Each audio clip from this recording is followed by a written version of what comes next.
Hi everyone, వంకాయ తవా fry ఎలా చేయాలో చూద్దామా. ఇది ఈజీగా చేసుకోవచ్చు, 5 నిమిషాలలో అయిపోతుంది. తక్కువ ఇంగ్రీడియంట్స్తో చేసుకోవచ్చు. బ్యాచిలర్స్ ఎవరైనా చేసుకోవచ్చు.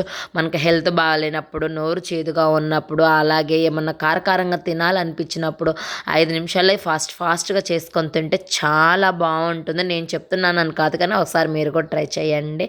దీనికి కావాల్సిన ఇంగ్రీడియంట్స్: ముందుగా మిక్సీ జార్ తీసుకొని ఇందులో ఒక 1 స్పూన్ ధనియాలు, 1/2 టీ స్పూన్ జీలకర్ర, 5-6 రెబ్బలు పొట్టు ఒలిచిన వెల్లుల్లిపాయలు వేసుకొని 1/2 టీ స్పూన్ సాల్ట్ వేసుకోండి. 10 నిమిషాలు నానపెట్టిన ఎండు మిరపకాయలు ఒక 5 వేసుకున్నాను.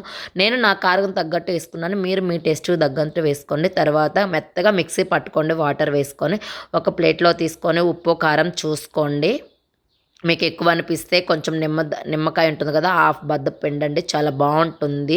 ఒకవేళ సరిపోతే వేసుకోండి. తర్వాత వంకాయని తీసుకొని ఇలా పొడవుగా కట్ చేసుకొని, నేనైతే ఫాస్ట్గా చేస్తున్నాను. మా వారికి లంచ్ టైం అయింది, అందుకని చెప్పేసి ముందు ఒక పీస్ ఫ్రై చేసి పెడదాం తనకని చెప్పేసి ఇంకా అదైతే చేస్తున్నాను. ఇలా స్లైసెస్లా కట్ చేసుకొని వంకాయని దాన్ని అయితే మధ్యలోకి అడ్డంగా నిలువుగా ఘాట్లు పెట్టుకొని, ఇంకా మనం పేస్ట్ పట్టుకున్నాం కదా దీన్ని అయితే ఇదంతా దానికైతే నీట్గా ముందు వెనకాల 2 పక్కల అప్లై చేసేసి, ఇంకా ప్యాన్లో 1 టేబుల్ స్పూన్ ఆయిల్ వేసేసి ఇదైతే పెట్టి లిడ్ పెట్టండి. చూస్తూ ఉండండి, మాడిపోకుండా అటు ఇటు తిప్పేసుకుంటే ఇలా నీట్గా ఫ్రై చేసుకోండి. చాలా అంటే చాలా బాగుంటుంది. మా వారైతే చాలా బాగుందని చెప్పారు. తర్వాత ఇంకా నిదానంగా అయితే ఒక 4 పీసులు అయితే ఫ్రై చేశాను. ఇందులోకి పప్పు చేశాను, కాంబినేషన్ సూపర్ టేస్టీగా ఉంది.